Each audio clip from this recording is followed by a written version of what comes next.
হিমালয়ের মাঝে 12,000 ফুট উঁচুতে অবস্থিত কেদারনাথ মন্দির। হাজার হাজার বছর আগে এই মন্দির তৈরি হয়েছিল, কিন্তু প্রশ্ন হলো কে করল, কিভাবে করল? বলা হয় পাণ্ডবরা নিজের হাতে তৈরি করেছিলেন এই মন্দির। প্রতিটি পাথরের ওজন 8 থেকে 10 টন।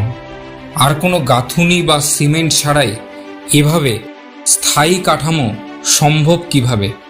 আরও শুনুন এক আশ্চর্য কাহিনী। এই মন্দিরের চারপাশে ভূমিকম্প প্রবণ অঞ্চল, তবুও মন্দিরের একটিও পাথর কখনো স্থানচ্যুত হয়নি। 2013 সালের বিধ্বংসী বন্যা সব কিছু ভেসে গেল, কিন্তু কেদারনাথ রয়ে গেল অক্ষত। এক বিশাল পাথর পিছনে এসে মন্দিরকে রক্ষা করল।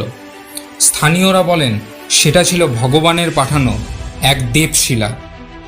আরও রহস্য, মন্দিরের ছাদে জল জমে না, এমনকি 6 মাস বরফে ঢাকা থাকলেও ভিতরের তাপমাত্রা স্বাভাবিক থাকে। এটা কি শুধুই প্রকৃতির খেলা, নাকি কোনো অলৌকিক ঘটনা? আপনার মত কি? কমেন্টে জানান আর সাবস্ক্রাইব করুন।